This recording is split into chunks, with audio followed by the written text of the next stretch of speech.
Hello, welcome to study classes. तो आप सभी को यहाँ पे क्लास 10 एनसीईआरटी मैथ्स के सारे सॉल्यूशन मिल जाएंगे। अगर आप लोग क्लास 10 में हैं तो हमारे चैनल को सब्सक्राइब करना ना भूलें। अब चलिए आगे बढ़ते हैं। ये है एक्सरसाइज 12.3 यानी एरियाज रिलेटेड टू सर्कल, वृत्तों से संबंधित क्षेत्रफल। तो देखिए, मैंने क्वेश्चन नंबर 1 से लेकर 7 तक एक दूसरे वीडियो में बना दिया है। वो वीडियो लंबा हो चुका था, इसलिए मैं अलग से एक वीडियो बना रही हूँ। तो यहाँ पे हम लोग देखेंगे क्वेश्चन नंबर 8 से। ठीक है, तो क्वेश्चन नंबर 8 देखिए, आकृति मैंने बना रखा हुआ है, आप लोग को समझ रहा होगा।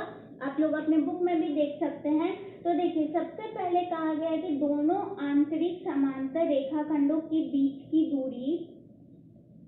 देखिए, सबसे पहले क्वेश्चन में कहा गया है कि आकृति 12.26, वो आप लोगों को दिख रहा होगा अपने बुक में।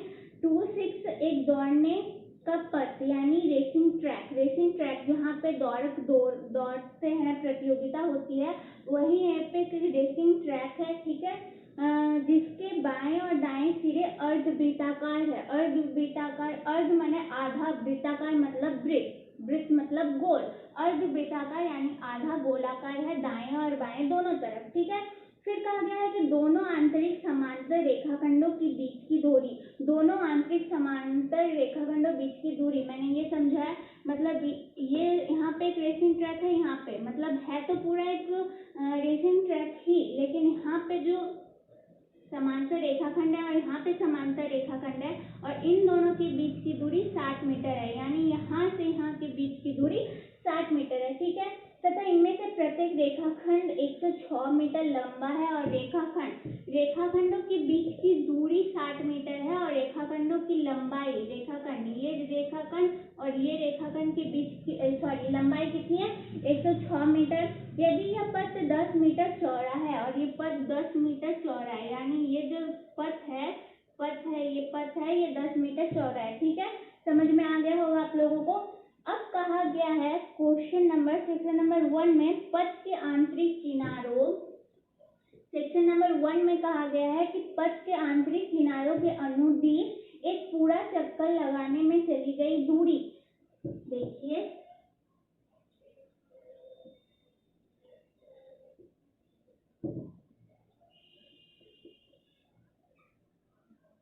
एक पूरा चक्कर लगाने में तय की गई दूरी या फिर चली गई दूरी, कुछ भी। ठीक है, यानी अब समझाती हूँ क्या कहा गया है, हमें निकालना क्या है। एक पूरा चक्कर लगाने में चली गई दूरी मतलब मान लीजिए ये इस रेसिंग ट्रैक का शुरुआती चिन्ह है। ठीक है, शुरुआती चिन्ह यानी स्टार्टिंग पॉइंट है। अब यहाँ से एक दौड़क यहाँ से चलते हुए पूरा कवर करेगा। ठीक है, ये पूरा कवर करेगा। तो इस पूरे रेसिंग ट्रैक को कवर करने के दौरान पूरे रेसिंग ट्रैक को एक चक्कर लगाने में चली गई दूरी, यानी एक बार वो चक्कर लगाएगा इस रेसिंग ट्रैक का, जिसकी कितनी लंबाई है, 106 मीटर लंबाई है। ठीक है, 106 मीटर लंबाई है और ये 60 मीटर चौड़ा है। ठीक है, तो एक चक्कर लगाने में उसकी चली गई दूरी, यानी बेसिकली हमें जब भी दूरी निकालते हैं तो वो परिधि से सम्मिलित होता है। ठीक है, परिधि से, ना कि क्षेत्रफल से। क्षेत्रफल, मान लीजिए एक खेल का मैदान है। अब खेल के मैदान के किनारे किनारे अगर हम लोग जाएंगे और हमें पूछा जाएगा हमने कितनी दूरी तय की, तो हम इसका परिधि निकालेंगे, है कि नहीं। परिधि यानी किनारों को निकालेंगे। किनारों में ही हमने दौड़ लगाई है, तो किनारों में तय की गई दूरी को निकालने के लिए हम परिधि निकालते हैं, ना कि हम इसका पूरा क्षेत्रफल निकालते हैं। ठीक है, तो यहाँ भी सेम चीज ही करना है हमें इसका, इस दौड़क रेसिंग ट्रैक का हमें परिधि निकालना। परिधि निकालेंगे कैसे, ये तो कोई आकृति हुई नहीं, आयत भी नहीं है, त्रिभुज भी नहीं है, वृत्ताकार भी नहीं है, ये कुछ अलग ही है। रेसिंग ट्रैक आप लोगों ने देखा होगा, खेल में, ओलंपिक में देखा होगा आप लोगों ने। तो ठीक है, अब हम लोग इस दूरी को यानी इस परिधि को निकालने के लिए क्या कर सकते हैं, हम लोग इस रेखाखंड, ये जो रेखाखंड है, दो रेखाखंड है, पहला तो ये रेखाखंड है, दूसरा रेखाखंड ये है, और यहाँ पे हम लोगों को पता है यहाँ से यहाँ तक की दूरी, यानी यहाँ से यहाँ तक की दूरी 106 मीटर है। तो हम लोग लिख सकते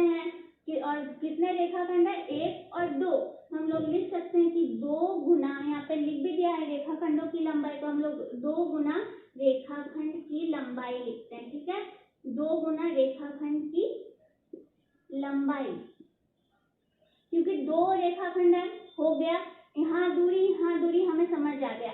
अब बचा ये वाला हिस्सा और ये वाला हिस्सा, ये दोनों हिस्से को कैसे कवर कर सकते हैं, ये दोनों हिस्से को भी कवर सकते हैं, प्लस लिखेंगे, ठीक है।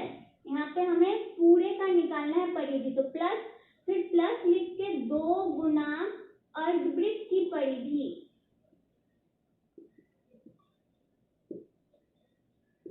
अर्धवृत्त की परिधि लिखेंगे। क्यों लिखेंगे, देखिए इसको जो है, इसको अगर आप लोग पूरा कीजिएगा तो ये एक कैसा लगेगा, एक वृत्त की तरह लगेगा, लेकिन पूरा वृत्त नहीं है, इसमें तो आधा वृत्त है।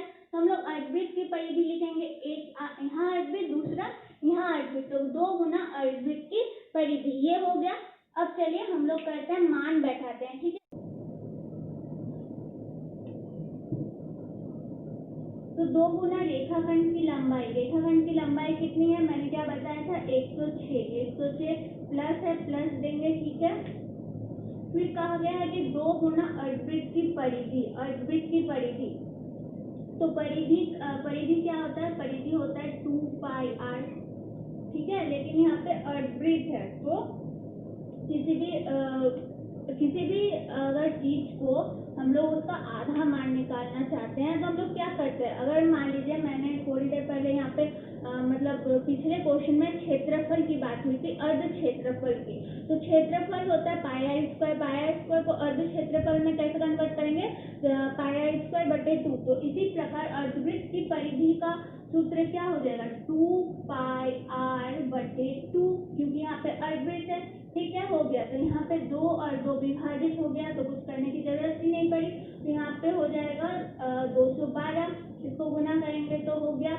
अब 2 पाई r यानी 2 गुना 22 बटे 7 गुना, यहाँ पे समझिए r क्या होगा, देखिए इसकी जो लंबाई थी, यहाँ पे मैंने आप लोगों को बताया था कि रेखाखंड के बीच की दूरी 60 मीटर है, यानी इसकी बीच की दूरी दिख रहा होगा 60 मीटर है, ये 60 मीटर है।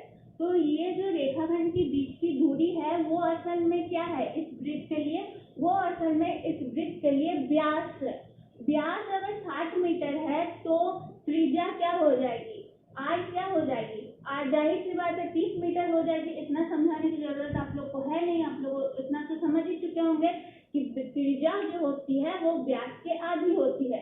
तो यहाँ पे 30 हो गया, ठीक है, 30 हो गया। अब देखिए यहाँ पे मैं आगे बढ़ती हूँ, 212 प्लस 2 इंटू 22 44 हो जाएगा, 44 को 30 से गुना करेंगे, 3 4 12 और 3 4 12 13, 0, सॉरी ये 0 है, बटे यहाँ पे 7 है, 7 लिखेंगे, 7 लिख दिए। अब मैं यहाँ पे आगे बढ़ाती हूँ, इसको यहाँ पे इसको इरेज कर देती हूँ। तो यहाँ पे क्या है, 212, एक बार लिख देती हूँ, 212 और 1320 बटे 7 हो गया। तो अब क्या करेंगे, अब हम इनके बीच ले लेंगे लॉसा ले लेंगे, 7 हो गया, 7 हो गया। तो अब यहाँ पे 212 को बटे 1 लिख सकते हैं, समझाने के लिए लिख रहे हो, 1 को 7 से डिवाइड करूंगी तो 7 हो जाएगा, 7 को फिर 212 से गुना करना है, तो 14, 7 के साथ 8 और 7 दूनी 14 हो गया, ये तो 1320 ही रहेगा। और यहाँ पे 4 को 0 से प्लस करने पर 4, 8 9 10, 4 3 7 8, 2 बटे 7, यानी 2804 बटे 7 किसमें था, ये मीटर में था, तो मीटर, परिधि को मीटर में लिखा जाता है, ठीक है, परिधि को मीटर में लिखा जाता है। तो हमें सेक्शन नंबर 1 में कहा गया था कि चली गई दूरी निकालना है। तो आप लोग ये मोटा मोटी तौर पे याद रखिए कि जब भी दूरी की बात हो, कभी किसी भी ऐसे सिचुएशन में दूरी की बात हो, तो हमें वहां पे परिधि निकालना होता है, ना कि क्षेत्रफल। अब दौड़क मान लीजिए, रेसिंग ट्रैक है, दौड़क मान लीजिए, दौड़क तो पूरे क्षेत्रफल में नहीं ना दौड़ेगा, दौड़क तो इस रेसिंग ट्रैक में ही दौड़ेगा जिसकी लंबाई 60 मीटर थी, और इस रेसिंग ट्रैक की चौड़ाई मतलब सॉरी लंबाई 106 मीटर थी, और इसके आंतरिक बीच की दूरी 60 मीटर थी। तो ये हो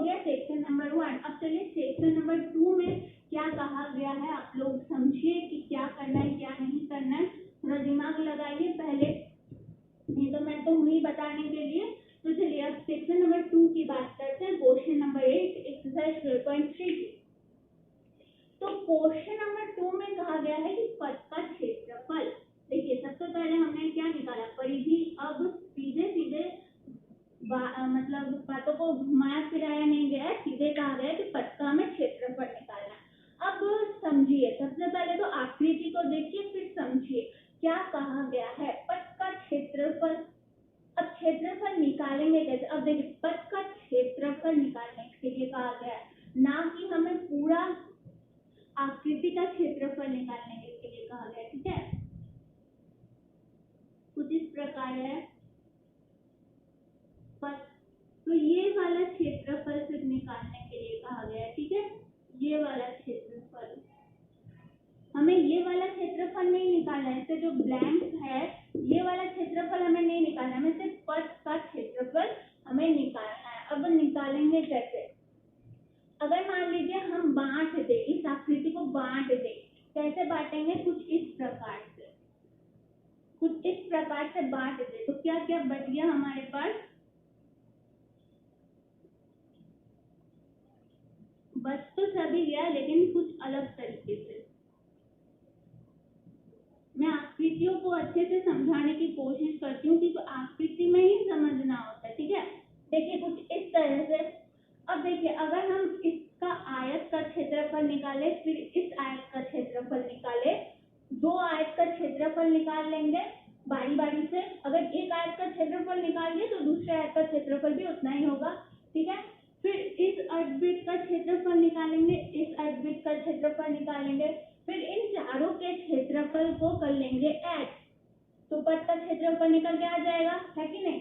यहाँ पे तो कुछ आकृति हमारे पास है नहीं कि हम कैसे बनाएं, क्योंकि ये कोई स्थित आकृति है नहीं, ना ही ये त्रिभुज है, ना ही हम कह सकते हैं आयत है। आयत तो इस प्रकार से होता है, ना कि इस प्रकार से होता है। ये तो आयत नहीं है, ये आकृति तो हमारे पास कुछ नया है।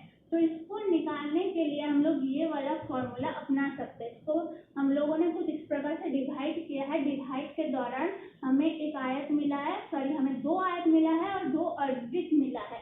ठीक है, तो हम लोग क्या लिखेंगे? हम लोग लिखेंगे 2 गुना आयत का क्षेत्रफल। ठीक है, 2 गुना हमने क्यों लिखा? क्योंकि अगर एक आयत का मान लेते हैं, एक आयत का मान निकला 18 मीटर स्क्वायर, तो इसका भी निकलेगा 18 मीटर स्क्वायर। तो 18 प्लस 18 करने की कोई जरूरत नहीं है, 18 को 2 से गुना कर देंगे तो भी उतना मान निकलेगा, 18 प्लस 18 करने से भी उतना ही मान निकलेगा। ठीक है, तो हो गया। अब देखिए 2 गुना आयत का क्षेत्रफल, अब 2 गुना अर्धवृत्त का क्षेत्रफल। अब अर्धवृत्त का क्षेत्रफल निकालेंगे हम कैसे? अब देखिए 2 अर्धवृत्त का क्षेत्रफल अगर हम लोग कहेंगे तो ये वाला हिस्सा आ जाएगा, पूरा हिस्सा आ जाएगा, लेकिन हमें तो पूरा हिस्सा नहीं चाहिए, हमें चाहिए सिर्फ ऐसा। तो अब हम लोग क्या कर सकते हैं? हम लोग लिखेंगे, ऐसी आकृति का क्षेत्रफल निकालने के लिए हम लोग लिखेंगे कि 2 गुना, एक मिनट, 2 गुना बड़े अर्धवृत्त क्षेत्रफल से हम लोग माइनस कर देंगे छोटे अर्धवृत्त क्षेत्रफल को। अब ये वाला हिस्सा भी आप लोगों को समझाने की जरूरत है और मैं बिल्कुल समझाने वाली हूँ। देखिए बड़े अर्धवृत्त का क्षेत्रफल, बड़ा अर्धवृत्त ऐसा होगा, ऐसा है यहाँ पे। ठीक है, बड़ा अर्धवृत्त ये हो गया, छोटा अर्धवृत्त ये हो गया। अगर इससे इसको माइनस कर दे, सॉरी मतलब यहाँ से यहाँ को माइनस कर दे, तो ये वाला हिस्सा ही बचेगा। ठीक है, समझ में आ चुका होगा आप लोगों को। एक दो बार रिवीजन कीजिए तो पूरा आप लोगों को समझ में आ जाएगा, कुछ विशेष है नहीं। तो 2 गुना आयत का क्षेत्रफल, अब मान बैठाते हैं, 2 गुना आयत का क्षेत्रफल होता है लंबाई इंटू चौड़ाई। मैं एक बार लिख देती हूँ, नहीं तो आप लोगों को कंफ्यूजन हो सकता है। 2 गुना आयत का क्षेत्रफल 2 इंटू लंबाई इंटू चौड़ाई। आयत का क्षेत्रफल होता है लंबाई इंटू चौड़ाई। 2 गुना बड़े अर्धवृत्त का क्षेत्रफल, अब बड़े अर्धवृत्त का क्षेत्रफल, अर्धवृत्त का क्षेत्रफल क्या हो जाएगा? यहाँ पे ब्रैकेट है तो ब्रैकेट ही देते हैं। बड़े अर्धवृत्त का क्षेत्रफल, अर्धवृत्त का क्षेत्रफल पाई आर स्क्वायर बटे 2 माइनस छोटे अर्धवृत्त का क्षेत्रफल भी वही होगा, लेकिन आर कुछ अलग अलग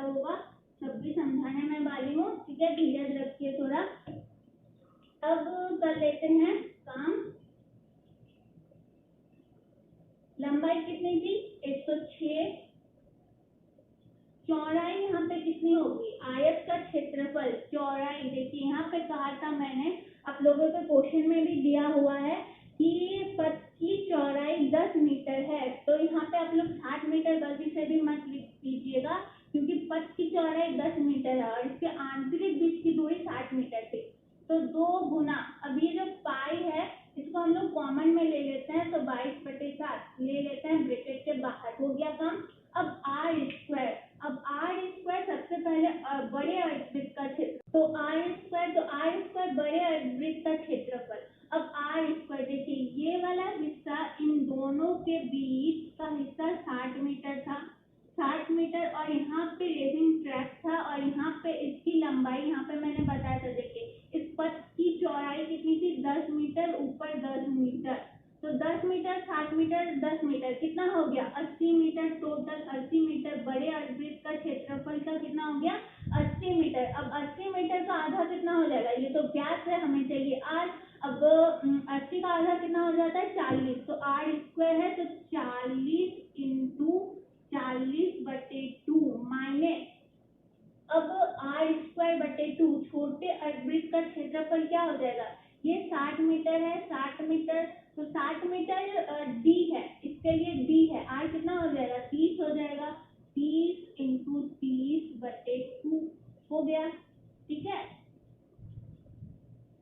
तो यहाँ पे कुछ विभाजन तो ऐसे हो नहीं सकता, इसको, अब इस हिस्से को मैं यहाँ पे लिखती हूँ, ठीक है, इस हिस्से को मैं यहाँ पे लिखती हूँ, तो यहाँ पे 2 को 106 से गुना करेंगे, तो 2 छक्के 12, 2 फिर 10 है, तो 0 लगा देंगे, हो गया, इसका काम हो गया।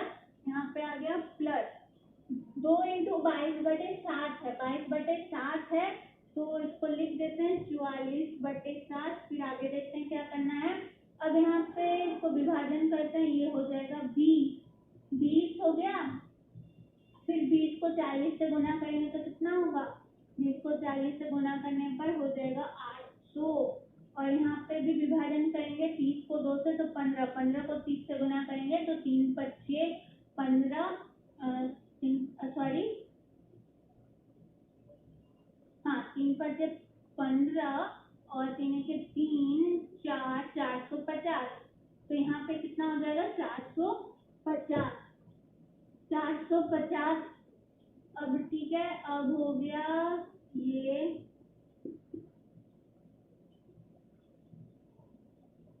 800 से 450 अगर करते हैं हम लोग माइनस, तो 350 होएगा, और यहाँ पे विभाजित करते हैं 7 से, तो 7 × 5 = 35, और 0 5 0 हो गया। अब करते हैं, अब देखिए, तो ये 50 एक्चुअली अंश में है, ठीक है, 350 तो ऊपर में है ना, तो 50 को अगर 44 से गुना करेंगे, तो 5 × 4 = 20, 2 × 5 = 20, 2 0, तो 44 को 50 से गुना करने पर 2200, फिर 2200 को अगर एक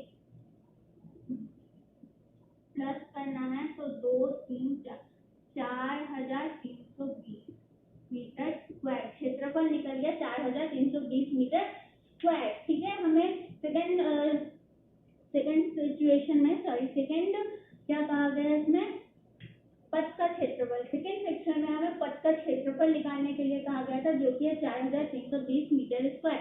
आई होप आप लोग को समझ में आ चुका होगा, ये वाला हिस्सा भी समझने जैसा था, मैंने बखूबी समझाया, समझ में नहीं आता फिर भी तो कमेंट बॉक्स में कमेंट करना, कहना कहाँ दिक्कत हो रहा है, और वीडियो अच्छी लगी है तो लाइक करना बिल्कुल मत भूलना, बहुत मेहनत लगती है वीडियो बनाने में यार, तो लाइक करो आप लोग, तब मुझे भी समझ में आएगा कि आप लोगों को समझ में कितना आ रहा है, कितना समझ में नहीं आ रहा है, ठीक है। मुझे भी वीडियो की क्वालिटी, वीडियो को कैसे बनाना, अगर आप लोगों के माइंड में कुछ है कि दीदी आप वीडियो ऐसे बनाइए ताकि हम लोग को कुछ समझ में, अच्छे ढंग से समझ में आए, और भी तो कुछ आइडिया होता है तो आप लोग शेयर कर सकते हैं, ऐसी कोई बात नहीं है। तो क्वेश्चन नंबर 8 बन चुका है। क्वेश्चन नंबर 8 थोड़ा सा डिफिकल्ट था, मुझे भी समझाने में आप लोग को थोड़ी सी डिफिकल्टी हुई, क्योंकि थोड़ा सा लॉन्ग था, है ना। तो चलिए, अब क्वेश्चन नंबर 8 खत्म हो चुका है, क्वेश्चन नंबर 9 की तरफ आगे बढ़ते हैं। अब चलिए क्वेश्चन नंबर 8 की तरफ आगे बढ़ते हैं।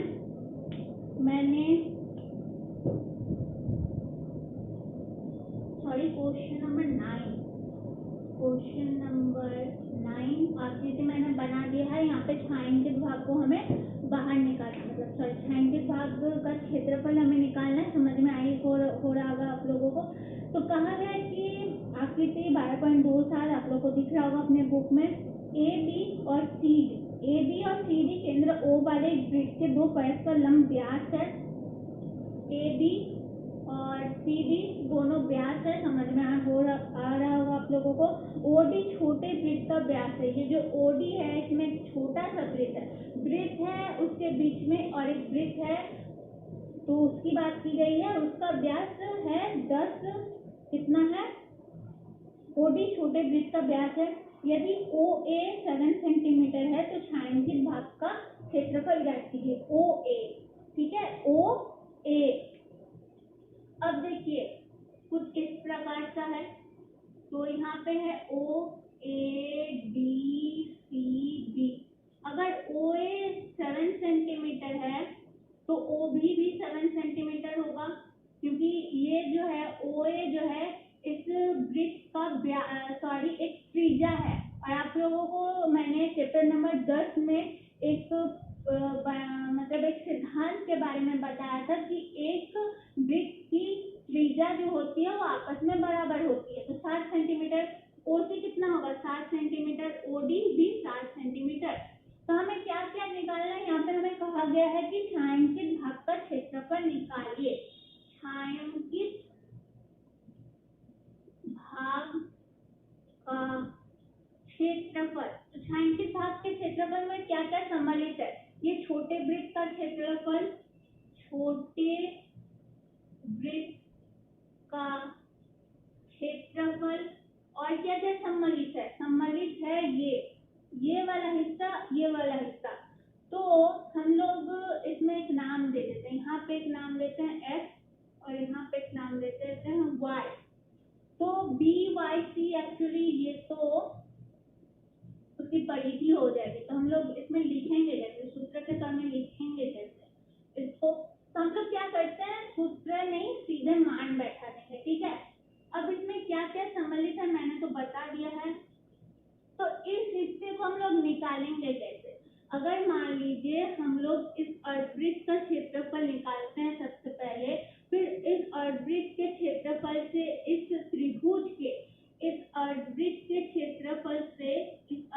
क्षेत्रफल से माइनस कर देंगे इस त्रिभुज का क्षेत्रफल।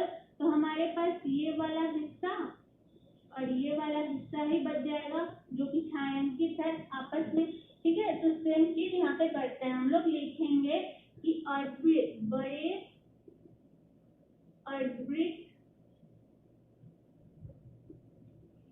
बड़े अर्धवृत्त के क्षेत्रफल से माइनस करेंगे, इसको ब्रैकेट में डालते हैं, त्रिभुज के क्षेत्रफल को, ठीक है।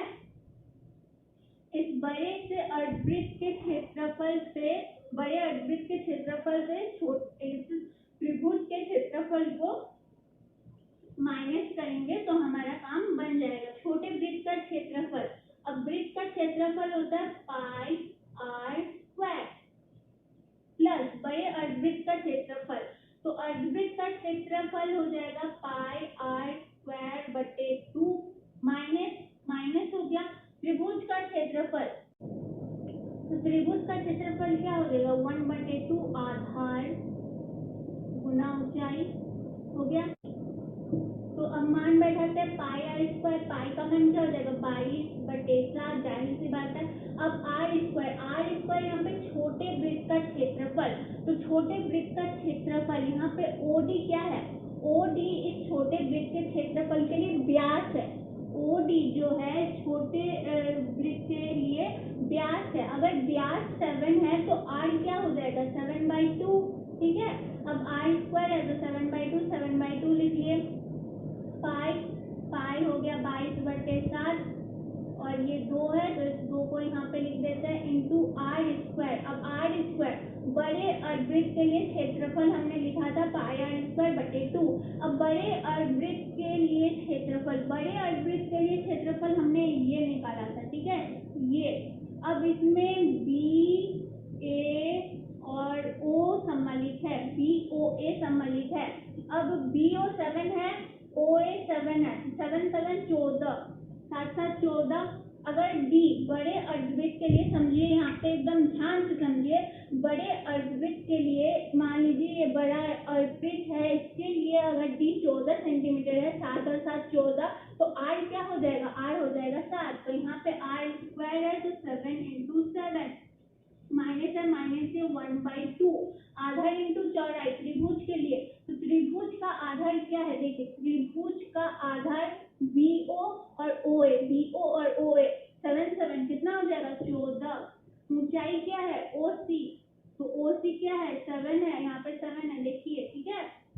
तो अब चलिए विभाजन करते हैं, 7 7 कट, यहाँ पे 2 को 22 से करेंगे विभाजन, तो 11, तो 11 और 7 77/2 हो गया। अब यहाँ पे विभाजन करते हैं,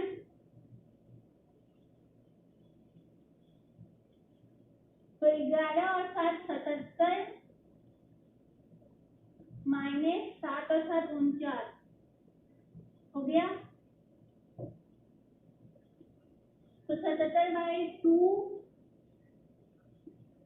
और 77 से माइनस 49 होगा तो कितना हो जाएगा, 77 से माइनस अगर 49 करेंगे तो यहाँ पे हो जाएगा 28, -28। लॉस का ले लेते हैं 2, तो यहाँ हो जाएगा 77 माइनस 1 है, तो 1 को 2 से विभाजन करेंगे तो 2 2 8 16, 2 दूनी 4 5, 77 माइनस 56 हो जाएगा 1 2/2, 21/2। सॉरी, यहाँ पे देखिए, यहाँ पे +28 होगा क्योंकि 77 से -49 हो जाएगा, तो यहाँ पे तो प्लस था ना, एक्चुअली प्लस था, यहाँ पे प्लस था, मैंने प्लस लिखा था, तो यहाँ पे 77/2 तो +28 हो जाएगा, तो 6 7 हो जाएगा 13, यहाँ पे हो जाएगा 8 8 5 फिर से हो जाएगा 13, तो 137/2। क्या कहा गया था, छायांकित भाग का क्षेत्रफल निकालने के लिए, और किसमें था, सेंटीमीटर में, तो centimetre square. Question number 9 complete होता है। यहाँ एक्सरसाइज कितना है, एक्सरसाइज है 12.3, तो 12.3 क्वेश्चन नंबर 9 कंप्लीट होता है। समझ में आए तो अच्छी बात है, और नहीं आया तो कमेंट बॉक्स में कमेंट कीजिए आप लोग, या फिर आप लोग मेरे इंस्टा में भी जुड़ सकते हैं, इंस्टा का लिंक आप लोग को डिस्क्रिप्शन में मिल जाएगा। अब देखिए क्वेश्चन नंबर 9 खत्म होता है, तो चलिए क्वेश्चन नंबर 10 की तरफ आगे बढ़ते हैं।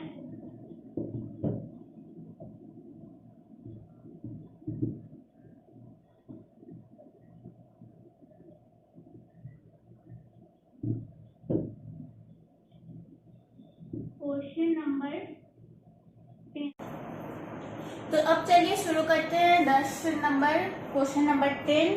तो सबसे पहले क्वेश्चन को सही ढंग से समझेंगे एंड देन आकृति की तरफ आगे बढ़ेंगे।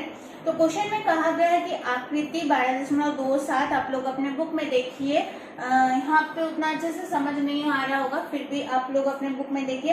कहा गया है कि AB और CD केंद्र O वाले क्वेश्चन नंबर 10 कहा गया है कि एक समबाहु त्रिभुज ABC का क्षेत्रफल 17,320.5 सेंटीमीटर स्क्वायर है। तो यहाँ पे एक त्रिभुज दिख रहा होगा आप लोगों को ABC, उसका क्षेत्रफल ऑलरेडी दिया हुआ है हमारे पास, ठीक है। इस त्रिभुज के प्रत्येक शीर्ष को केंद्र मानकर त्रिभुज की भुजा के आधार के बराबर त्रिज्या लेकर एक वृत्त खींचा जाता है। तो क्या कहा गया है, त्रिभुज है, त्रिभुज का क्षेत्रफल दिया गया है, और त्रिभुज में जो 3 कोण है, त्रिभुज में 3 जो कोण है, उन कोण को केंद्र मानकर, इस कोण को केंद्र मानकर 3 वृत्त खींची गई है, ठीक है। 3 वृत्त खींची गई है। छायांकित भाग का क्षेत्रफल ज्ञात कीजिए। पाई का मान यहाँ पे 3.14 लेना है और √3 का मान 1.73205 लेना है। कहा गया है कि इस छायांकित भाग का क्षेत्रफल हमें ज्ञात करना है। तो आप लोग लॉजिक लगाइए, ठीक है। छायांकित भाग का क्षेत्रफल हम लोग कैसे निकालेंगे, हम लोग क्या कर सकते हैं। तो लॉजिक हमारे पास एक आ रहा है कि अगर हम इस पूरे ABC का क्षेत्रफल निकाल ले, जो कि हमारे पास ऑलरेडी है। ABC का क्षेत्रफल निकाल के, मतलब सॉरी, जो हमारे पास है ABC का क्षेत्रफल से अगर हम लोग इन 3 त्रिज्याखंड का, ये जो 3 त्रिज्याखंड है, इस ABC के क्षेत्रफल से अगर इन 3 त्रिज्याखंडों का क्षेत्रफल को अगर माइनस कर दे तो हमारे पास ये वाला क्षेत्रफल ही बचेगा, छायांकित वाला क्षेत्रफल। लॉजिक तो हमें मिल गया, ABC का क्षेत्रफल यानी त्रिभुज का क्षेत्रफल भी हमारे पास है। लेकिन बात आता है कि जो त्रिज्याखंड का सूत्र होता है वो थीटा बटे 360 पाई r स्क्वायर। थीटा मिल जाएगा, पाई मिल जाएगा। बात आती है यहाँ पे r कहाँ से प्राप्त होगा, r कहाँ से प्राप्त होगा। हमारे पास तो पता नहीं है कि इस त्रिभुज का जो भुजा क्या है, ये भुजा जो क्या है, भुजा हमें पता नहीं है। तो सबसे पहले हमें भुजा की जानकारी लेनी होगी। तो क्या कहा गया है कि एक समबाहु त्रिभुज ABC का क्षेत्रफल 17,320। ABC का क्षेत्रफल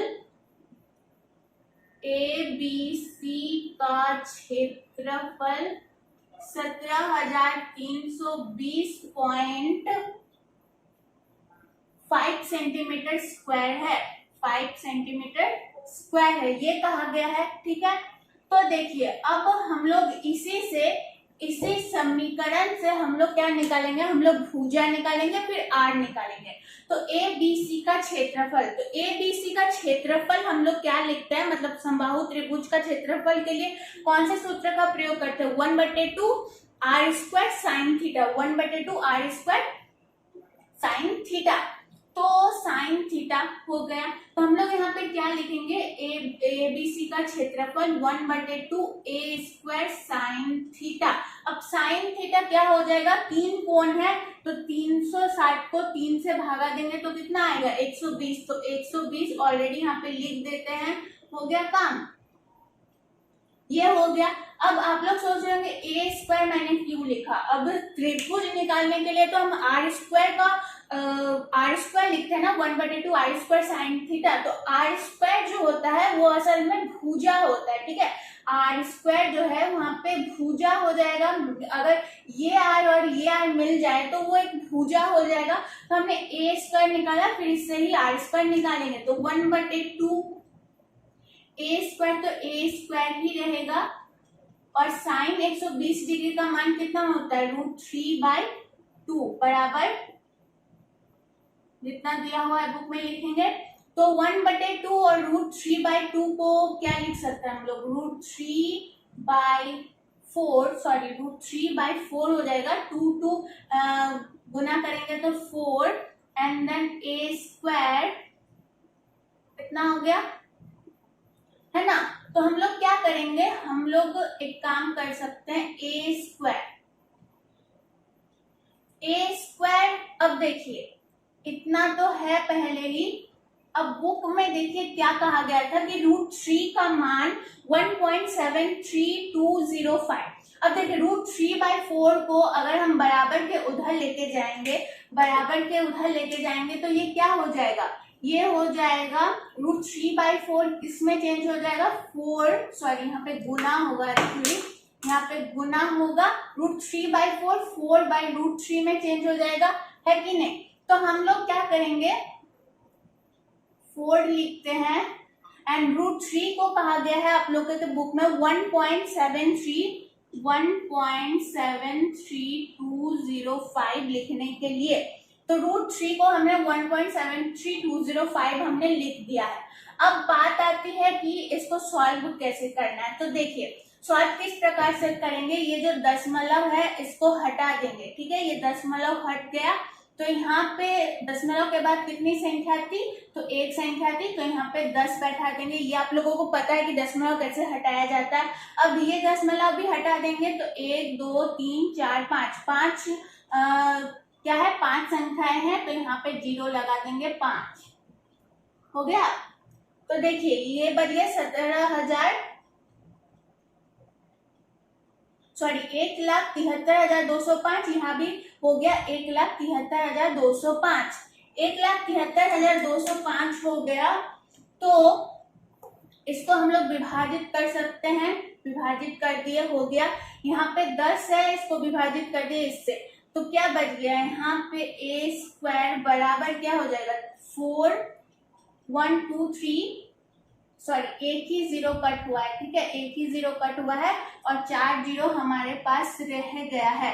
तो ए स्क्वायर अगर 40,000 निकलता है तो ए बराबर क्या हो जाएगा रूट अंडर 40,000, रूट अंडर 40,000 क्या हो जाएगा इसका वर्गमूल 200।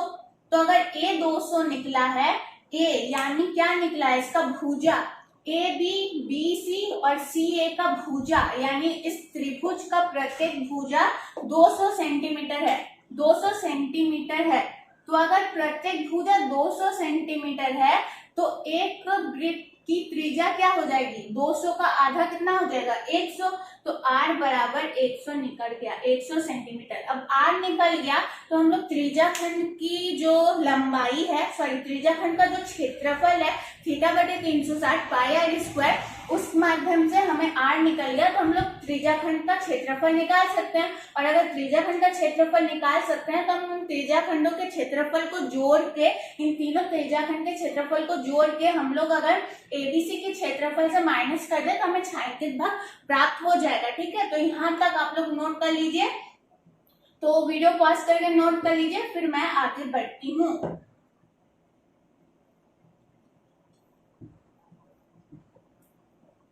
ठीक है, हमें क्या निकालना है, हमें निकालना है छायांकित भाग का क्षेत्रफल, ठीक है। मेन हमारा मुद्दा है कि छायांकित भाग का क्षेत्रफल कैसे निकाले। तो छायांकित भाग का क्षेत्रफल निकालने के लिए हमें क्या करना होगा, हमें ए बी सी के क्षेत्रफल से, हमें ए बी सी के क्षेत्रफल से हमें माइनस करना होगा ये 3 त्रिज्याखंड का क्षेत्रफल, जो 3 त्रिज्याखंड का क्षेत्रफल है वो हमें माइनस करना होगा। मैं यहाँ पे थोड़ा इरेज कर रही हूँ, ठीक है इसको। तो क्या लिखेंगे 3 गुना त्रिज्याखंड का क्षेत्रफल, क्योंकि सारे त्रिज्याखंड समान है तो हम लोग यहाँ पे लिख सकते हैं 3 गुना त्रिज्याखंड का क्षेत्रफल। हो गया। एबीसी का क्षेत्रफल कितना है यहाँ पे 17,320.5 माइनस 3 गुना त्रिज्याखंड का क्षेत्रफल, त्रिज्याखंड का क्षेत्रफल थीटा बटे 360 पाई आर स्क्वायर। अब थीटा समबाहु त्रिभुज की बात की गई है तो थीटा कितना होगा 60, तो 60 बटे 360 पाई का मान किताब में आप लोगों के 3.14 देने की बात की गई है, तो पाई का मान 3.14 लिखना है। अब आर ए स्क्वायर सॉरी भुजा कितना निकला था 200 सेंटीमीटर और त्रिज्या कितना निकला था यानी आर कितना निकला था 100, तो आर स्क्वायर होता है यानी 100 इंटू 100 हो गया। अब चलिए विभाजित करते हैं, तो यहाँ पे हो जाएगा 6, 360 को 6 से भागा दिए 6 और फिर 2 से डिवाइड करते हैं 3 और यहाँ पे हो जाएगा 50 और ये 3 डिवाइड हो गया, तो कितना बच गया यहाँ पे माइनस है 3.14 इंटू 50 इंटू 100 कितना हो जाएगा 5 चले 20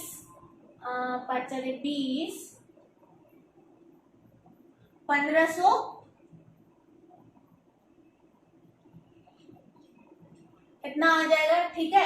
तो अब इसको अगर माइनस करते हैं हम लोग तो कितना हो जाएगा, अगर 17,320.5 से अगर 15,700 माइनस करते हैं तो यहाँ पे हो जाएगा 1,620.5 सेंटीमीटर स्क्वायर, ठीक है।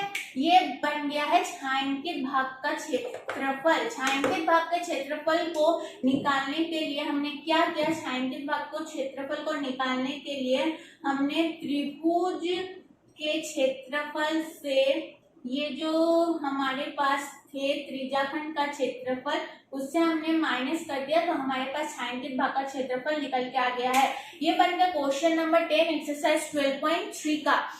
कुछ भी दिक्कत होता है तो कमेंट बॉक्स में कमेंट कर सकते हैं, कुछ भी समझ में नहीं आया तो दिक्कत हुआ तो, एंड वीडियो अगर अच्छी लग रही है तो लाइक करना ना भूले। अब चलिए क्वेश्चन नंबर 11 की तरफ आगे बढ़ते हैं। क्वेश्चन नंबर 11 पढ़िए, रीड कीजिए तब तक।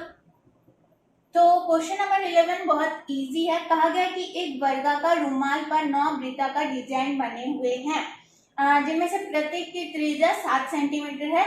तो रुमाल के शेष भाग का क्षेत्रफल ज्ञात कीजिए। बहुत इजी है, समझ में आ चुका होगा आप लोगों को। नहीं समझ में आ रहा तो मैं समझाती हूँ। एक रुमाल है, इसमें 6 डिजाइन बनी हुई है, ऐसे डिजाइन बनी हुई है, ठीक है।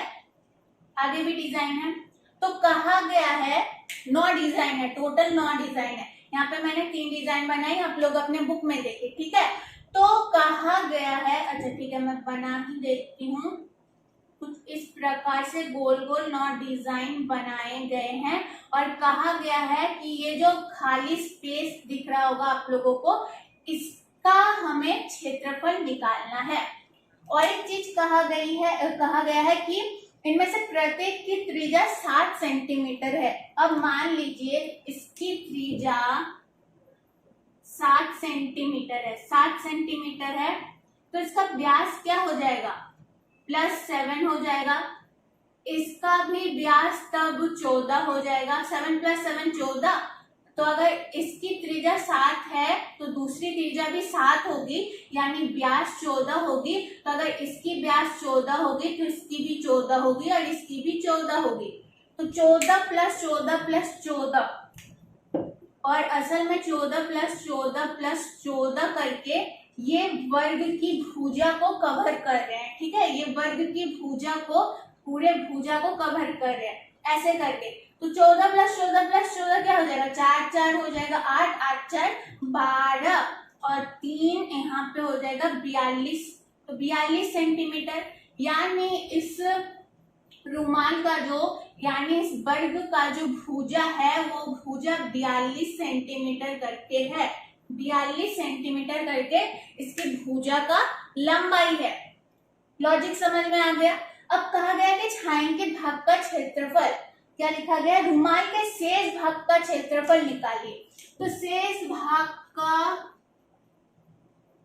क्षेत्रफल कैसे निकालेंगे, आप लोग इसके ऊपर में चीज लिखिए कि r बराबर 7 सेंटीमीटर, अतः रुमाल की भुजा बराबर 42 सेंटीमीटर, ठीक है। ये आप लोगों को लिखना है, इतना करके नहीं दिखाना है, मैं सिर्फ समझाने के लिए आप लोगों को लिखा रही हूँ। आप लोगों को बस ये 2 लाइन लिखना है, आप लोगों का काम बन जाएगा। तो शेष भाग का क्षेत्रफल निकालने के लिए हम लोग क्या लिखेंगे, भुजा का स्क्वायर, ठीक है, भुजा का स्क्वायर माइनस भुजा का स्क्वायर क्या है, यानी इस रुमाल का क्षेत्रफल। भुजा का स्क्वायर किसका फॉर्मूला होता है, वर्ग का स्क्वायर, और ये रुमाल किस आकार में है, वर्ग आकार में है। तो भुजा का स्क्वायर माइनस 9 इंटू कितनी डिजाइन थी, 1 2 3 4 5 6 7 8 9, 9 डिजाइन थी। क्या डिजाइन थी,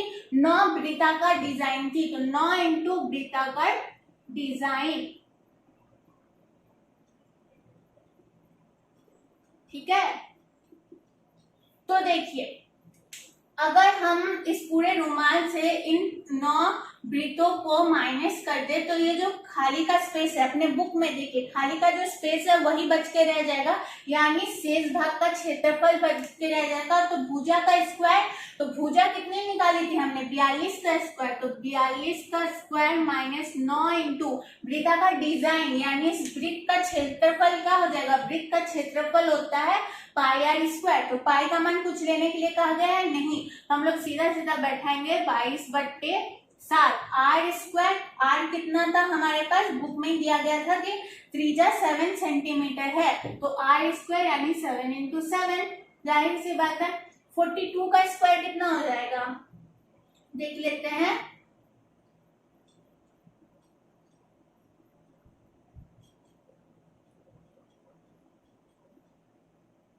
एक 1764। तो यहाँ पे 7 और 7 विभाजित हो जाएगा, तो 22 9 और 7, 22 9 और 7 गुना करेंगे तो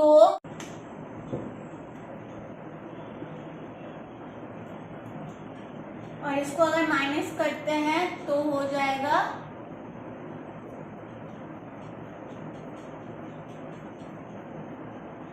6, 14 से 6 घटाएंगे तो 6, 7, 8, जी बिल्कुल सही है। 1378 किस में था, सेंटीमीटर में था, सेंटीमीटर स्क्वायर। ठीक है, क्षेत्रफल जब भी आएगा आप लोगों को स्क्वायर बैठाना है, चाहे मीटर में रहे चाहे सेंटीमीटर में रहे। तो 378 सेंटीमीटर स्क्वायर।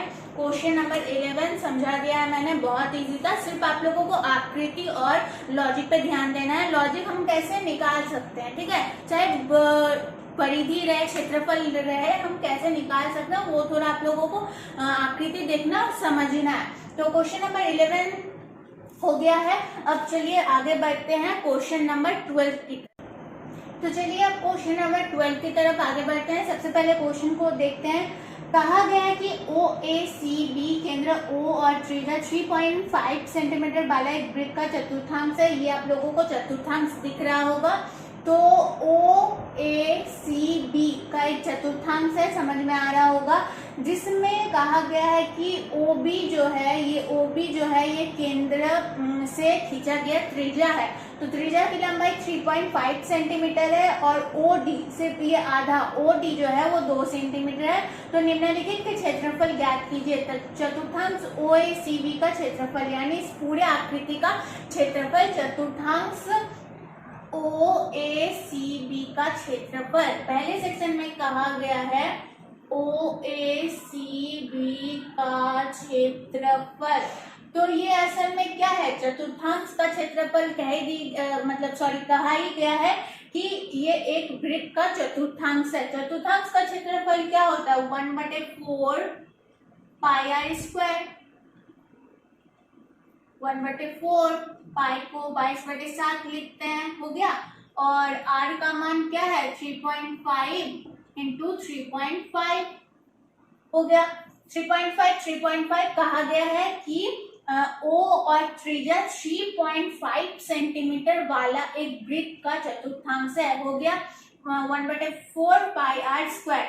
यहाँ पे दशमलव हटाएंगे बैठेगा 10, दशमलव हटाएंगे बैठेगा 10, हो गया। तो विभाजित करते हैं, 7×5 = 35, 5 दूनी 10, 11, 5 से करते हैं, 5 7 35, 5 दूनी 10, हो गया। तो 7 और 11 कितना हो जाता है, 77। 4 × 2 8 सेंटीमीटर स्क्वायर। चतुर्थांश का क्षेत्रफल निकल गया, हो गया काम। कहा गया है सेकंड में छायांकित भाग का क्षेत्रफल। छायांकित भाग का क्षेत्रफल कैसे निकालेंगे हम लोग, लॉजिक क्या है, लॉजिक हमारे पास है कि अगर हम लोग इस चतुर्थांश के क्षेत्रफल से, जो कि 77.8 है, आप लोग लिख सकते हैं कि OACB का क्षेत्रफल माइनस त्रिभुज का क्षेत्रफल। त्रिभुज क्या है, त्रिभुज DBO, त्रिभुज DBO का क्षेत्रफल अगर हम लोग माइनस कर दे इस पूरे आकृति के क्षेत्रफल यानी OACB के क्षेत्रफल से, अगर त्रिभुज DBO का क्षेत्रफल इस पूरे आकृति से अगर इस त्रिभुज का क्षेत्रफल माइनस कर दे तो हमारे पास ये वाला हिस्सा यानी छायांकित भाग का क्षेत्रफल ही बचेगा। तो 77/8। अब त्रिभुज का क्षेत्रफल, सॉरी यहाँ पे माइनस होगा। त्रिभुज का क्षेत्रफल क्या होता है, 1/2 आधार इंटू ऊंचाई, ठीक है। तो 77/8 1/2 आधार क्या है, इस त्रिभुज के लिए आधार क्या है, 3.5 ऊंचाई क्या है, OD। और कहा गया था बुक में कि जो OD है वो 2 सेंटीमीटर है, तो 2 सेंटीमीटर। तो यहाँ पे दशमलव हटाते हैं, बैठाते हैं नीचे 10, नीचे 10 बैठ गया। तो 5 से डिवाइड करते हैं, 5 7 35, 5 दूनी 10, 2 डिवाइड हो गया। तो क्या बच गया, 77 माइनस 7/2 यहाँ पे लिखती हूँ मैं, ठीक है। 77/8 माइनस यहाँ पे 7, यहाँ पे 2, अंश में बच गया है 7, हर में बच गया है 2। लॉस लेते हैं 8, 77 माइनस 2 को 8 से डिवाइड करेंगे तो आएगा 4, 4 7 28, 4 7 28 हो गया। एंड तो माइनस करेंगे तो 49/8 सेंटीमीटर स्क्वायर। तो इस छायांकित भाग का क्षेत्रफल, इससे छायांकित भाग का क्षेत्रफल 49/8 सेंटीमीटर स्क्वायर है और पूरे भाग का क्षेत्रफल 77/8 सेंटीमीटर स्क्वायर है। तो छायांकित भाग का क्षेत्रफल हमने कैसे निकाला, हमने इस पूरे चतुर्थांश का क्षेत्रफल निकाला, फिर उससे हमने त्रिभुज का क्षेत्रफल यहाँ पे माइनस कर दिया, त्रिभुज DBO का क्षेत्रफल, तो हमारे पास निकल के आ गया 49/8 सेंटीमीटर स्क्वायर। तो आई होप आप लोग को समझ में आया होगा। क्वेश्चन नंबर 12 खत्म होता है, क्वेश्चन नंबर 13, 14, 15, 16 ही बचे हैं। तो चलिए आगे बढ़ते हैं आप क्वेश्चन नंबर 13 की तरफ। तो अब क्वेश्चन नंबर 13 की बात करते हैं। तो क्वेश्चन नंबर 13 में पढ़ते हैं। क्वेश्चन नंबर 13 में एक चतुर्थांश OPBQ के अंतर्गत एक वर्ग OABC बना हुआ है। ये एक चतुर्थांश दिख रहा होगा आप लोगों को OPBQ, उसके अंदर एक क्या बना हुआ है, एक वर्ग बना हुआ है OABC एक वर्ग बना हुआ है। यदि OA 20 सेंटीमीटर हो, यदि OA 20 सेंटीमीटर हो, सिर्फ OA तक की बात की गई है, ठीक है, AP की बातें नहीं की गई है। तो छायांकित भाग का क्षेत्रफल ज्ञात कीजिए। तो छायांकित भाग का क्षेत्रफल ज्ञात कीजिए। अब देखिए आप लोगों को समझ में आ रहा होगा छायांकित भाग का क्षेत्रफल हम लोग कैसे निकाल सकते हैं। छायांकित भाग का क्षेत्रफल निकालने के लिए इस चतुर्थांश के क्षेत्रफल को निकाल लेंगे, फिर इसके वर्ग के क्षेत्रफल को हम माइनस कर देंगे, तो छायांकित भाग का क्षेत्रफल निकल जाएगा। लेकिन सबसे पहले चतुर्थांश के क्षेत्रफल को निकालने के लिए हमें सबसे पहले क्या जरूरत है, जरूरत है हमें त्रिज्या की, ठीक है। ये जो त्रिज्या है, मतलब चतुर्थांश के क्षेत्रफल को निकालने के लिए हमें त्रिज्या की जरूरत पड़ती है। ये वाला त्रिज्या तो हमारे पास है ही नहीं, हमारे पास तो OA 20 सेंटीमीटर से दिया गया है और कहा गया है ये एक वर्ग है। तो हम लोग क्या कर सकते हैं, हम लोग यहाँ पे रचना कर सकते हैं, ये हमने रचना कर दिया। अगर हम ये वाला OB अगर निकाल ले तो OP भी तो सेम होगा। मैंने चैप्टर 10 में बताया था कि एक वृत्त का सारा त्रिज्या सेम होता है। अगर हम लोग OB अगर हम लोग निकाल ले तो हमारा OP भी सेम होगा, है कि नहीं। अगर मान लीजिए OB 5 सेंटीमीटर निकला तो OP भी 5 सेंटीमीटर ही होना है, क्योंकि वृत्त की सारी त्रिज्याएं आपस में बराबर होती है। तो यहाँ पे OB की तो हमने रचना की। अब पॉइंट ये आता है कि OB हम निकालेंगे कैसे।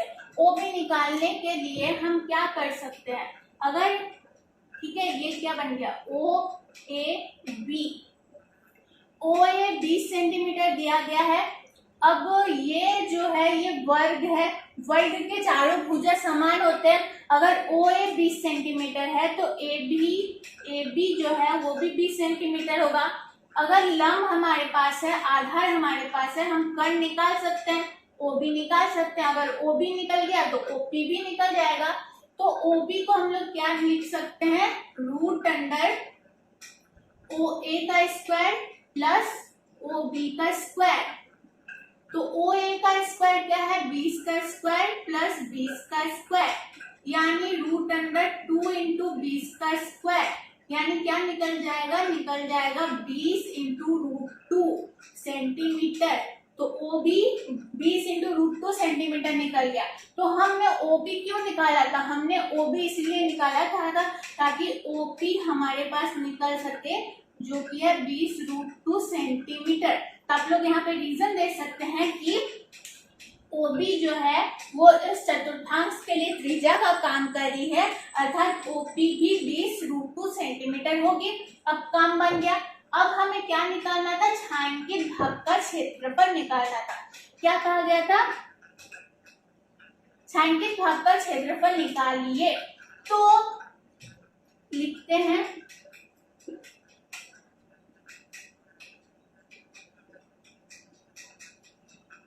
छायांकित भाग का क्षेत्रफल निकालने के लिए हम लोग चतुर्थांश OPBQ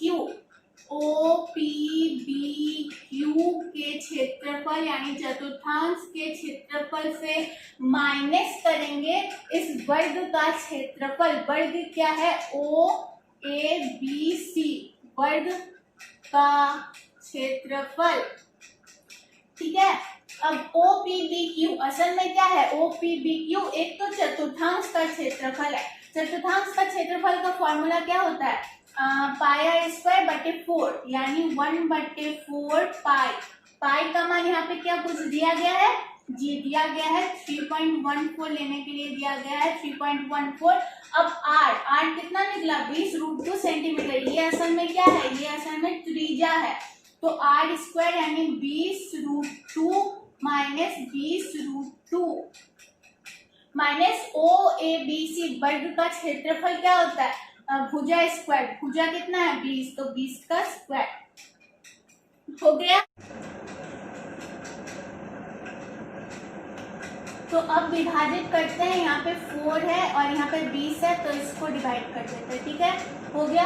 अब 3.14 इंटू 5√2 एक मिनट, यहाँ पे माइनस नहीं होगा, सॉरी। कितना, सॉरी, OPB के क्षेत्रफल क्या होता है? मतलब चतुर्थांश का क्षेत्रफल क्या होता है? थीटा बटे 360 पाई आर स्क्वायर। थीटा बटे 360 पाई आर स्क्वायर। तो आर स्क्वायर होता है तो 20√2 इंटू 20√2 होगा। तो यहाँ पे हो गया 3.14 इंटू 5√2 इंटू 20√2 करेंगे। अगर इन तीनों को गुना किया जाता है तो कितना आता है? 3.14 इंटू 5√2 इंटू कितना है? 20√2। ठीक है, क्या क्या है? ये है, ये है और ये है, तो कितना आ जाएगा? 628। 628 और 20 का स्क्वायर कितना हो जाएगा? 20 का स्क्वायर तो पता है 400 यानी 228 सेंटीमीटर स्क्वायर। यानी छायांकित भाग का क्षेत्रफल कितना निकल गया? 228 सेंटीमीटर स्क्वायर। हो गया कंप्लीट। तो ये बन गया क्वेश्चन नंबर 13। बहुत इजी था। छायांकित भाग का क्षेत्रफल निकालना था, तो छायांकित भाग के क्षेत्रफल के लिए रिवीजन करवा रही हूँ। छायांकित भाग के क्षेत्रफल के लिए हमने क्या किया? हमने चतुर्थांश के क्षेत्रफल से वर्ग के क्षेत्रफल को माइनस कर दिया। लेकिन वर्ग का क्षेत्रफल सही है, लेकिन चतुर्थांश के क्षेत्रफल के लिए हमें चाहिए था त्रिज्या। त्रिज्या निकालने के लिए हमने क्या किया? त्रिज्या निकालने के लिए हमने सबसे पहले OB को हमने निकाला कर्ण मानकर। कर्ण, आधार और लंब और आधार हमारे पास ऑलरेडी था, तो हमें मिल गया OB कितना था? OB भी उतना ही होगा क्योंकि वृत्त की सारी त्रिज्याएं बराबर होती है। तो हमें OB मिल गया, तो हमने आसानी से इसका निकल लिया चतुर्थांश का क्षेत्रफल, फिर उससे वर्ग के क्षेत्रफल को कर दिया माइनस, तो हमारे पास निकल के आ गया छायांकित भाग का क्षेत्रफल। तो ये बन गया क्वेश्चन नंबर 13 एक्सरसाइज 12.3। कुछ भी दिक्कत होता है तो कमेंट बॉक्स में कमेंट करना। समझ में आ गया तो प्लीज लाइक करना, और अगर कुछ भी बात होता है दूसरे वीडियो से रिलेटेड भी कुछ भी बात करना चाहते हैं आप लोग तो कमेंट बॉक्स में कमेंट कीजिए।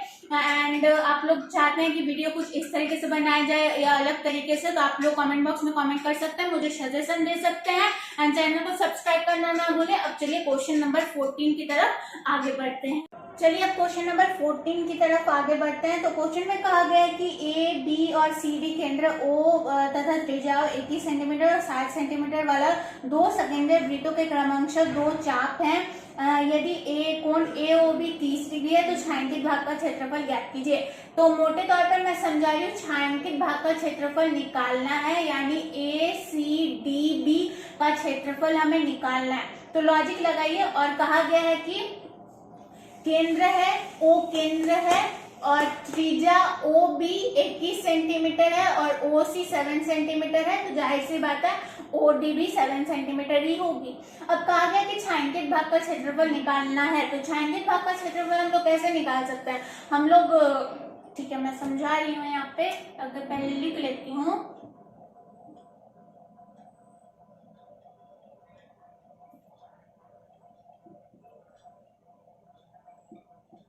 छायांकित भाग का हम लोग क्षेत्रफल कैसे निकाल सकते हैं? त्रिज्याखंड AOB का क्षेत्रफल से, यानी बड़े वाले त्रिज्याखंड के क्षेत्रफल से अगर हम लोग माइनस कर दे त्रिज्याखंड COD के क्षेत्रफल को, तो हम लोग का काम बन जाएगा, छायांकित भाग का क्षेत्रफल निकल जाएगा। सही है। एओबी का क्षेत्रफल यानी त्रिज्याखंड का क्षेत्रफल थीटा बटे 360 पाई आर स्क्वायर। एक बार लिख ही देती हूँ मैं, ये भी त्रिज्याखंडी है। हो गया।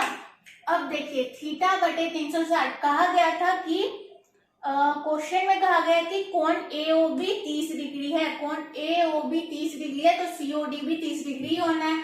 तो यहाँ पे कोण जो है वो 30 बटे 360 पाई हो जाएगा 22 बटे 60। अब आर, एओबी के लिए आर क्या होगा, एओबी के लिए ओबी क्या है 21 है, तो आर हो जाएगा 21 इंटू 21 माइनस थीटा 30 बटे 360 पाई 22 बटे 7। आर क्या हो जाएगा, आर सीओडी के लिए आर हो जाएगा 7, तो आर स्क्वायर 7/7 सॉरी 7 इंटू 7। तो यहाँ पे डिवाइड करते हैं 30, यहाँ पे हो जाएगा 12, 7 3 21 और यहाँ पे 3 4 12 और 2 से फिर डिवाइड करेंगे तो 2 दूनी 4 11 हो जाएगा। तो 11 और 21 को गुना बाद में करेंगे, पहले यहाँ डिवाइड कर लेते हैं। ये हो गया 12, 7 7 डिवाइड हो गया और क्या बच गया, यहाँ पे 12 है, 2 से डिवाइड कर देते हैं 11, तो यहाँ पे है 11 और यहाँ पे है 21, तो 11 और 21 को गुना करेंगे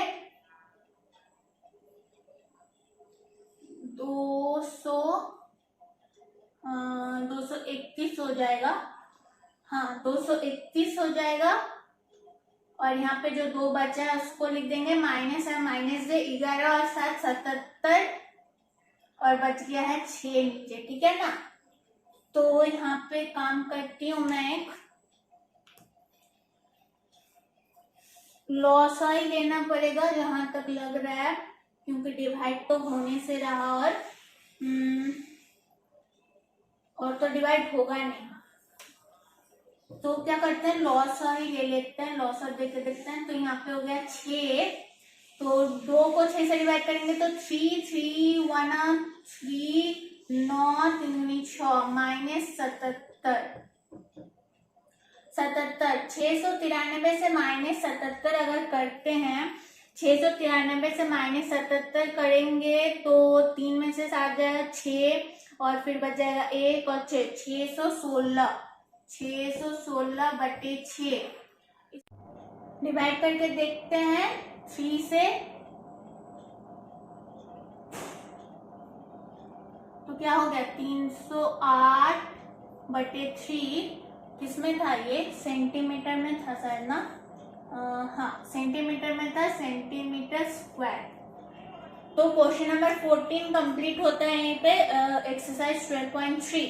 ठीक है, क्वेश्चन नंबर 14 कंप्लीट होता है 308 बटे 3 सेंटीमीटर स्क्वायर। अब चलिए क्वेश्चन नंबर 15 की तरफ आगे बढ़ते हैं। 15 की तरफ बढ़ते हैं तो क्वेश्चन नंबर 15 आप लोगों को थोड़ा सा डिफिकल्ट लग सकता है, लेकिन अगर थोड़ा सा अगर आप लोग लॉजिक लगाएंगे तो बहुत ईजी है। तो क्वेश्चन नंबर 15 में कहा गया है कि एबीसी त्रिज्या 14 सेंटीमीटर वाले एक चतुर्थांश है, एबीसी का एक चतुर्थांश है, दिख रहा होगा आप लोगों को, तथा बीसी को व्यास मानकर, ये जो बीसी है इस बीसी को व्यास मानकर, ठीक है, यहाँ पे आप लोगों को ये दिख रहा है कि बीसी है, इसको व्यास मानकर एक अर्धवृत्त खींचा गया है। ये तो चतुर्थांश है, ये वाला हिस्सा तो चतुर्थांश है,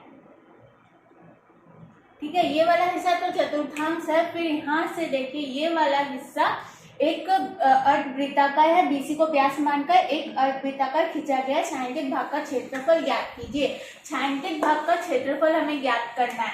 तो ये है बीसी और यहाँ पे है ये और एक ये, ठीक है। तो यहाँ पे नाम दे देते हैं हम लोग, ई नाम दे देते हैं इसको, ई।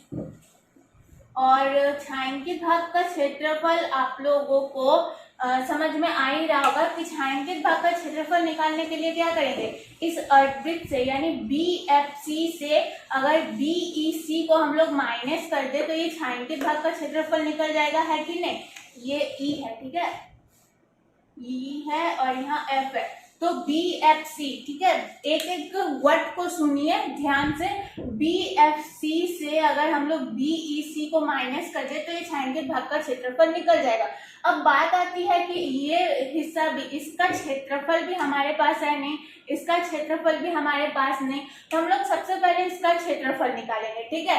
तो इसका क्षेत्रफल निकालने के लिए आप लोग बस इस चतुर्थांश में नजर दौड़ाइए, BECA। तो सबसे पहले तो इसका हमें क्षेत्रफल निकालना है, तो इसका क्षेत्रफल निकालने के लिए हम लोग क्या कर सकते हैं, हम लोग लिख सकते हैं कि ABEC का क्षेत्रफल बराबर चतुर्थांश का क्षेत्रफल,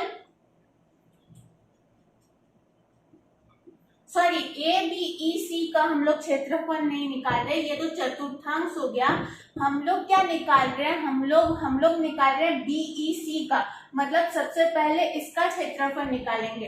क्षेत्रफल निकालने के लिए क्या लिखेंगे, BEC का क्षेत्रफल बराबर क्या हो जाएगा, चतुर्थांश का क्षेत्रफल। ये तो आप लोगों को समझ में आ ही रहा होगा, चतुर्थांश का क्षेत्रफल से अगर हम लोग माइनस कर दे इस त्रिभुज के क्षेत्रफल को, इस पूरे चतुर्थांश के क्षेत्रफल से अगर हम लोग इस त्रिभुज के क्षेत्रफल को माइनस कर दे तो हमारे पास ये वाला हिस्सा आ जाएगा, ठीक है। तो हम लोग क्या लिखेंगे, त्रिभुज ABC का क्षेत्रफल, तो लिखते हैं यहाँ पे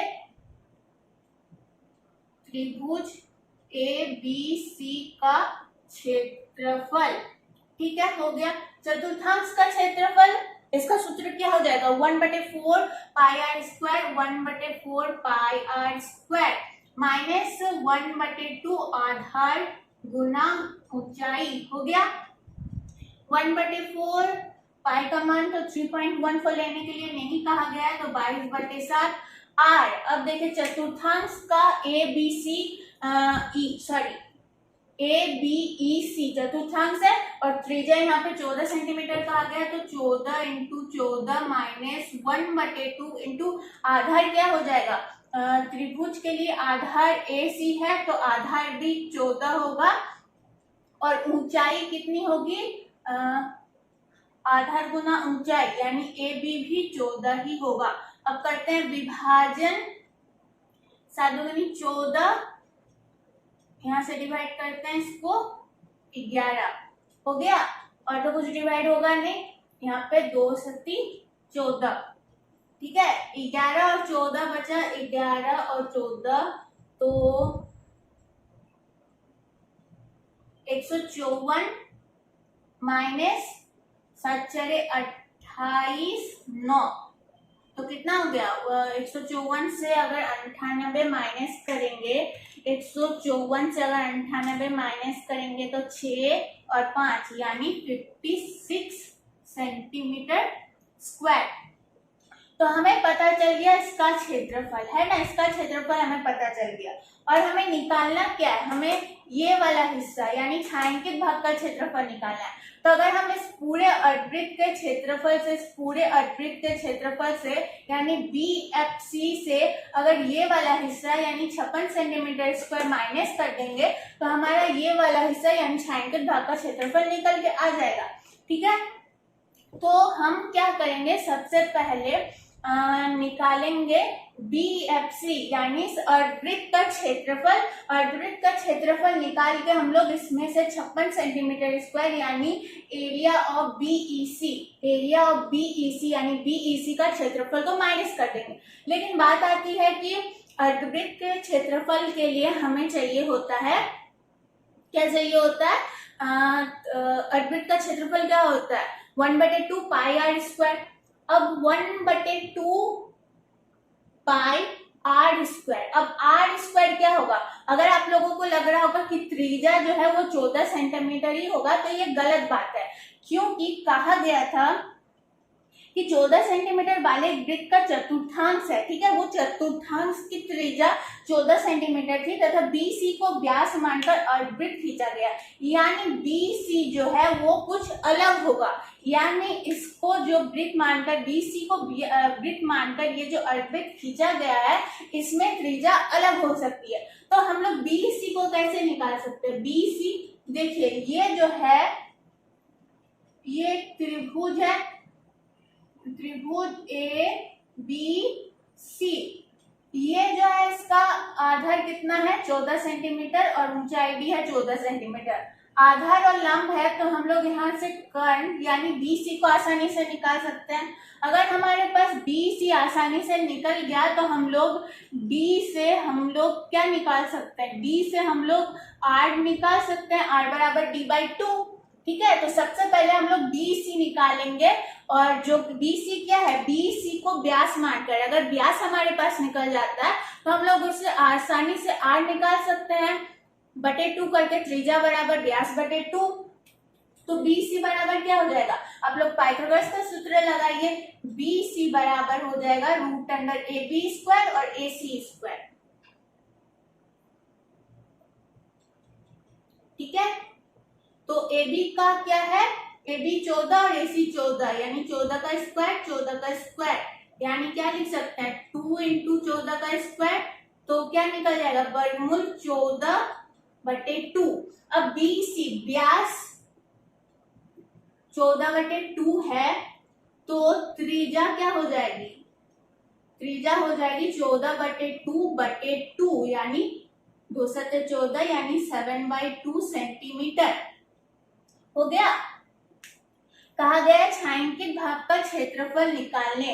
अब हम लोग लिखेंगे यहाँ पे छायांकित, ये भी आप लोगों को लिखना है, ठीक है, नहीं तो जो आप लोगों का कॉपी चेक करेगा वो उसको समझ नहीं आएगा कि हम लोगों ने ऐसा मान कैसे लिया। तो छायांकित भाग का क्षेत्रफल बराबर क्या हो जाएगा? अर्धवृत्त का क्षेत्रफल, अर्धवृत्त का क्षेत्रफल यानी एरिया ऑफ BFC, उससे हम लोग माइनस करेंगे, इसको मैं इरेज कर रही हूँ, ठीक है। एक काम करती हूँ, उसको रहने देती हूँ। अर्धवृत्त का क्षेत्रफल यहाँ पे माइनस, ये माइनस ध्यान में रखिए, यहाँ मैंने माइनस दिया। अर्धवृत्त का क्षेत्रफल BFC minus area of BEC, यानी BEC का क्षेत्रफल लिख लीजिए आप लोग। तो अर्धवृत्त का क्षेत्रफल बराबर क्या होता है? 1/2 पाई R²। इसके लिए R कितना निकला? 7/2। थोड़ा सा नीचे लिखते हैं। तो अर्धवृत्त का क्षेत्रफल क्या होता है? 1/2 पाई R निकला 7/2 कैसे निकला और हमने व्यास निकाला सबसे पहले, वो भी मैंने समझा दिया है। 1/2 पाई R², तो ये हो गया अर्धवृत्त का क्षेत्रफल और BEC का क्षेत्रफल निकला है 56। तो 56 यहाँ पे हम लोग डिवाइड करते हैं 11, 7 हो गया।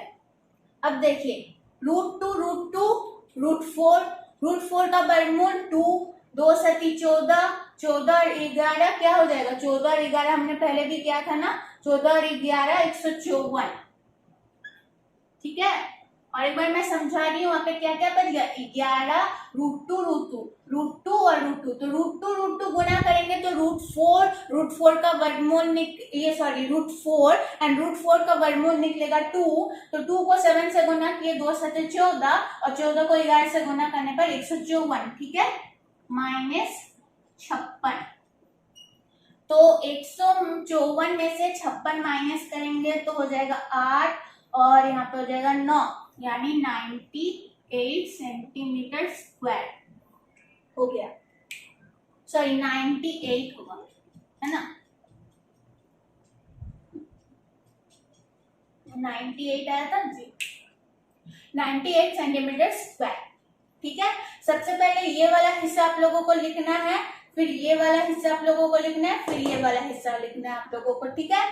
तो एक बार रिवीजन करवा रही हूँ मैं कि छायांकित भाग का क्षेत्रफल हमने कैसे निकाला। सबसे पहले हमने इस क्षेत्रफल को निकालने के लिए चतुर्थांश के क्षेत्रफल से, समझा रही हूँ, समझ लीजिए, चतुर्थांश के क्षेत्रफल से हमने इस त्रिभुज के क्षेत्रफल को माइनस किया तो हमारे पास ये वाला इसका क्षेत्रफल निकला। फिर उसके क्षेत्रफल को हमने पूरे एरिया ऑफ अर्धवृत्त के क्षेत्रफल से हमने माइनस कर दिया तो हमारा छायांकित भाग का क्षेत्रफल निकल गया। क्वेश्चन नंबर 15 यहाँ पे कंप्लीट होता है। आंसर आता है 98 सेंटीमीटर स्क्वायर। कुछ भी प्रॉब्लम हो तो कमेंट बॉक्स में कमेंट कीजिए। अगर वीडियो अच्छी लग रही है तो लाइक करना ना भूले। अब देखिए क्वेश्चन नंबर 16 आखिरी क्वेश्चन है, तो चलिए कंप्लीट करते हैं। एंड हाँ, मैं कहना चाहूंगी कि अगर आप लोगों ने अभी तक सब्सक्राइब नहीं किया तो चैनल को सब्सक्राइब कीजिए, बहुत इंपॉर्टेंट है। मैं एग्जाम के बारे में भी अपडेट देती रहती हूँ आप लोगों को। कुछ अलग वीडियो चाहिए किसी भी टॉपिक के ऊपर तो आप लोग बता सकते हैं। अब क्वेश्चन रीड कीजिए तब तक। तो चलिए अब लास्ट क्वेश्चन शुरू करते हैं, क्वेश्चन नंबर 16, ठीक है। तो यहाँ कहा गया है बेसिकली छायांकित भाग का क्षेत्रफल निकालने के लिए क्वेश्चन एक बार मैं पढ़ती हूँ। छायांकित डिजाइन का क्षेत्रफल ज्ञात कीजिए जो 8 सेंटीमीटर त्रिज्याओं वाले दो वृत्तों के चतुर्थांश के बीच उभयनिष्ठ है। दो वृत्तों के चतुर्थांश के बीच उभयनिष्ठ है। 8 सेंटीमीटर यानी जो यहाँ से 8 मतलब भुजा है ये 8 सेंटीमीटर है। तो यहाँ आप लोगों को दो चतुर्थांश दिख रहा होगा, ठीक है, दो चतुर्थांश दिख रहा होगा और हमें छायांकित भाग का क्षेत्रफल निकालना है। जो दो चतुर्थांश निकल रहा है, एक मिनट,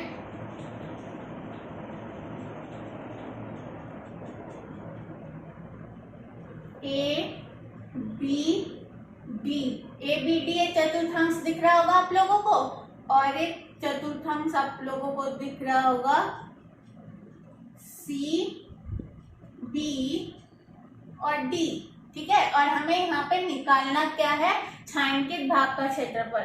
तो अगर हम इन दोनों को आपस में जोड़ दे, इन दोनों चतुर्थांशों को आपस में जोड़ दे, फिर इससे अगर माइनस कर दे हम वर्ग को, तो हमारे पास क्या आ जाएगा, तो हमारे पास ये छायांकित भाग का क्षेत्रफल यानी कुछ ऐसा जो डिजाइन बना हुआ है इस भाग का क्षेत्रफल आ जाएगा, ठीक है।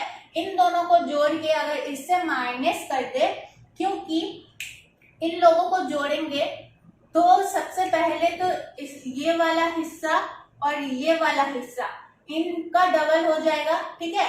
फिर ये इन दोनों को जोड़ के अगर हम लोग वर्ग से घटा दे तो ये दोनों का हिस्सा हमारे पास बच जाएगा जो कि हमें निकालना है छायांकित भाग का क्षेत्रफल, ठीक है। तो हमें क्या लिखना है, दो चतुर्थांश का क्षेत्रफल प्लस चतुर्थांश का क्षेत्रफल माइनस वर्ग का क्षेत्रफल, ठीक है। लेकिन हम लोग चतुर्थांश का क्षेत्रफल इंटू चतुर्थांश का जो चतुर्थांश का क्षेत्रफल लिखने की कोई जरूरत नहीं है। हम लोग डायरेक्ट 2 इंटू चतुर्थांश का क्षेत्रफल लिख सकते हैं, क्योंकि मान लीजिए अगर इसका 20 सेंटीमीटर आता है तो इसका भी 20 सेंटीमीटर स्क्वायर ही आना है। 20 प्लस 20 प्लस भी 40 होगा और 2 इंटू 20 भी 40 होगा। तो हमने यहाँ पे 2 इंटू चतुर्थांश का क्षेत्रफल लिखा है माइनस वर्ग का क्षेत्रफल, हो गया।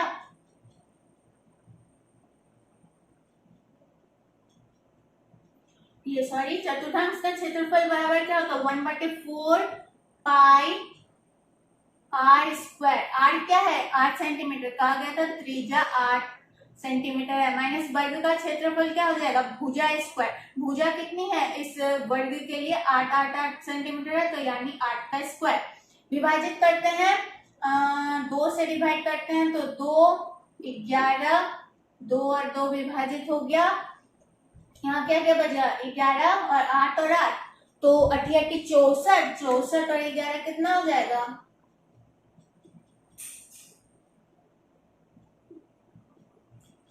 704, 704/7 और 8 का स्क्वायर 64। तो यहाँ पे ले लेते हैं लॉस ऑफ, तो यहाँ पे आ जाएगा 7, 704, 7 हो जाएगा, 7 4 28, 8, 2 7 अच्छा 42, 43, 44। तो 704 से अगर 448 को माइनस करेंगे तो 6, 5 और 2 आ जाएगा, यानी 256/7 सेंटीमीटर स्क्वायर। तो छायांकित भाग का क्षेत्रफल निकल गया 256/7 सेंटीमीटर स्क्वायर। तो क्वेश्चन नंबर 16 भी कंप्लीट होता है एंड ये एक्सरसाइज 12.3 के साथ साथ पूरा अध्याय यानी पूरा चैप्टर नंबर 12 कंप्लीट होता है। तो पूरे चैप्टर से कहीं भी दिक्कत होता है कमेंट बॉक्स में कमेंट कीजिए। कुछ वीडियोस आप लोगों को नहीं मिल पा रही है मेरे चैनल में तो मेरे इंस्टा पे जाइए। अगर कुछ भी प्रॉब्लम होती है किसी अदर चैप्टर में भी तो आप लोग इंस्टा पे जाके कर सकते हैं मैसेज। वीडियो को कीजिए लाइक, सब्सक्राइब कीजिए एंड बस आज के लिए इतना ही।